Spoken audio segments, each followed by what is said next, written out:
Hello everyone, I'm Sophia Adame from BSIT 1A, and today I will be discussing the Benedictine Hallmark love.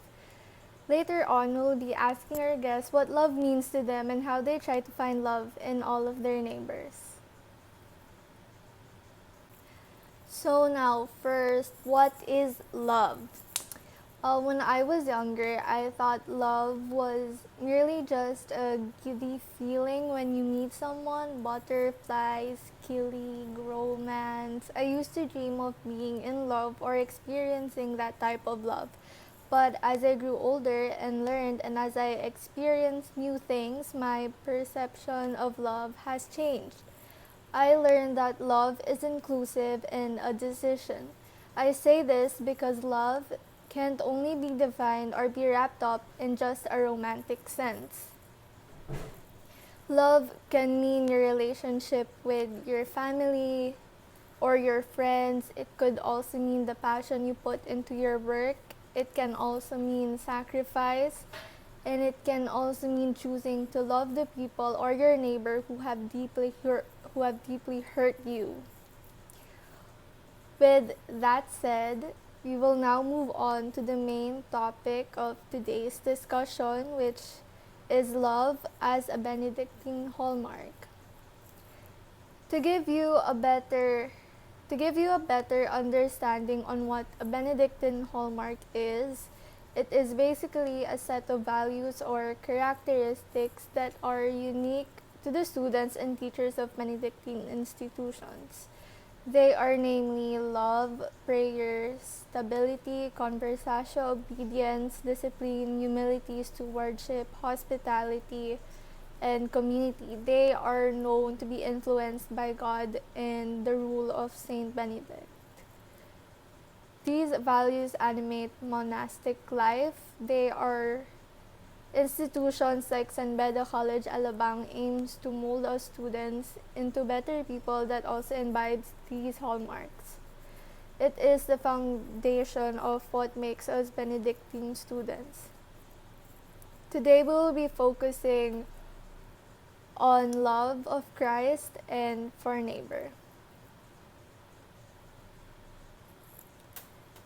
So a while ago, I've mentioned that love is inclusive and a decision. That you can choose to love even the people who have hurt you. In Catholicism, the Church teaches us that love is a decision. Love can't just be a feeling because it can be fleeting or nawawala. Now, let's say you have a good relationship with a certain individual, but what if this individual hurts you and instead of love, you suddenly feel hatred for this person? Will you choose to be kind to this person despite hurting you, or will you let hatred be the center of your relationship? Love is way beyond our feelings. Christ has taught us what real love is, to love all of our neighbors kahit minsan daw mahirap, which is true. I also experienced this myself. The Church teaches us na ang love ay walang pinipili, to be kind and to still respect people despite their hurtful actions. Another way we can look at this situation is our love for God. We love God. I love God, but I can't see Him, yet I still believe and have faith in Him. Christ teaches us to emulate love with one another. If a person asks me on why I love and believe in a person rather, I can't see, I'd say because it's what I chose to do. I chose to love God. I choose to believe in God. If you can love God, someone you can see, then why can't you love your neighbor? God teaches us to choose to love and to be kind to our neighbors, and to choose to believe and hope in the good and the development of people. Furthermore, as part of the Benedictine culture, we celebrate the love for learning and desire for God. The love we had for God is geared towards seeking God, truth, and knowing God. God loves us first, and everything we do is our response to God's love. Okay, so we're now here with our first guest. Can you please introduce yourself?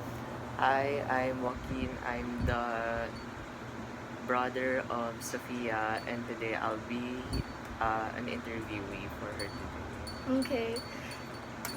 So before I discuss what love means as a Benedictine Hallmark, can you please give me a personal definition of love? So what is love to you? Love for me is compassion for others and deep affection for someone I really enjoy being with. Okay, thank you for that. Well, yes, that is true. Love can be a feeling that you feel for others. It can be an emotion, but today we're going to discuss what love means as a Benedictine hallmark. So now I will discuss to you what that means. So a while ago in the first part of this podcast, this video, I mentioned that it love, yes, can be a feeling, but it is also a decision. In the Catholic Church, love is described as a decision kasi if, let's say, love can't just be a feeling that you feel for someone. Let's say you have a friend and this friend hurts you and you suddenly feel hatred. Will you continue to love that person, or will you let hatred conquer your relationship? Basically, the church says that you can choose to love even the people who have hurt you. It teaches us that it is just a decision. As I've said a while ago, love can just be a feeling, as it can be fleeting or nawawala. So Christ has taught us what real love is, to love all our neighbors kahit minsan mahirap. The church teaches us na ang love nga ay walang pinipili, and to be kind, and to still respect others despite their hurtful actions. I've also mentioned this a while ago, and I'm going to tell you this now. So another way that we can look at love is, our belief in God. How can we we're both Catholics. We grew up in a, Catholic family. We've always we've always been taught to love God and to believe in Him kahit hindi natin siya nakikita. So kung si God, minamahal natin kahit hindi natin siya nakikita, paano pa kaya ba't hindi natin magawa sa ibang tao na kahit sinasaktan tayo? If we love someone that we can see, why can't we do it to others as well na nandiyan na nasa harap mo? Why can't we just spread the love and to respect others, despite their sometimes hurtful actions? So, my next question for you is, how do you emulate God's love with others? Para sa akin kasi acting kind and praying for people around me is how I show God's act of kindness to people. That's how you show God's love with others. Yeah. Okay. So, do you agree, like what I've said before, do you agree that love can be a decision? Yes and no, kasi love can both be a feeling and a decision, because love connects to feelings.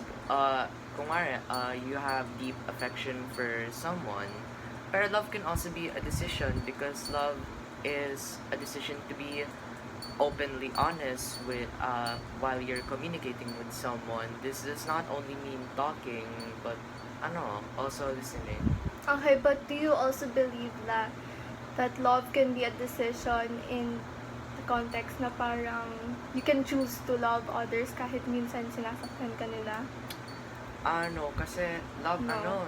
love should just be something,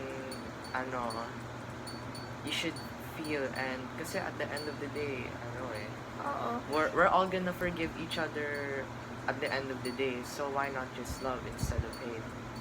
Oh, so you mean you agree that love can be a decision? Yeah. You can choose to love others kahit minsan nasasaktan ka nila. Yeah. Okay. So that leads me to my last few questions. My next question is, have you ever been in a situation where you found it difficult or hard to love your neighbor? Yeah. That time kasi I was deeply split between loving them or hating them because of how they treated me. Pero nag-cope naman ako by being open to family and friends about the situation. Pero at the end of the day, kasi I chose to love because we're all humans and everyone has been hurt in one way or another. Yeah, we make mistakes. Yeah, it's just our job to spread love and compassion as a cure for all pain. Okay, so it's nice to hear that you did choose to love your neighbor. And yes, you're right. And love is a cure for all pain. So thank you so much for participating in this interview. Okay, thank you. Say pa. Say pa. Okay. Okay, so we're now here with our second guest. Can you please introduce yourself? Hi, my name is Janine Tan, a friend of Sophia, and I'm also from San Beda.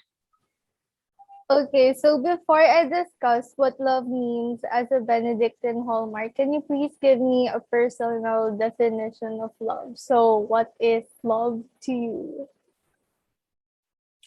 For me, love is a strong emotion you feel towards other people, for other people.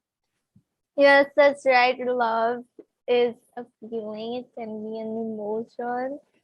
But today we're going to be discussing love as a Benedictine hallmark, love of Christ and for neighbors specifically. So, bale yung church, sinasabi kasi, or love nga daw is a decision. In the Catholic Church, they teach us na love can't just be a fleeting, love can't just be a feeling as it can be fleeting or nawawala. Let's say daw you have a good relationship with this friend and this friend hurts you, and instead of love, you suddenly feel hatred for this person. So anong gagawin mo? Will you let hatred be the center now of your relationship, or will you continue to love them and respect them? Another way daw na we can look at love as a Benedictine hallmark is our constant belief in God. Kasi di ba tayo naniniwala tayo kay God, we continue to believe Him and love Him kahit hindi naman natin siya nakikita. So, but hindi natin yung magawa sa other people na nandiyan na sa harapan natin, why can't just be kind to others and to love them kahit na minsan nasasaktan nila tayo. So my next question for you is, how do you emulate God's love with others? For me personally, from what I have learned with my experiences and what you said, I agree that when someone you love hurts you, you shouldn't gravitate towards hatred, because even if they wrong you, everyone makes mistakes, so you should still continue to love them even if they hurt you. Yes, that's true. So do you agree but then that love can be a decision? Yes, I agree that love can be a decision, most especially when it comes to the people we choose to keep close to us. Okay, so my last few questions for you is, have you ever been in a situation where you found it difficult or hard to love your neighbor? How did you cope with it? What was the choice you made that you decide to hate them as well, to treat them badly than like what they have done to you, or did you continue to respect and be kind to them? Yes, I have been in that type of situation, and sometimes I still get into those situations nowadays. And what I do is, even if I can get annoyed and I want to show hatred and all of that, I like to look at things from their perspective and different types of perspectives too, so that I don't do anything wrong. And by the end of the day, I still choose to give love. Okay, thank you so much, Miss Janine, for your insights, for participating in this interview. Thank you for having me. Okay, okay, okay na.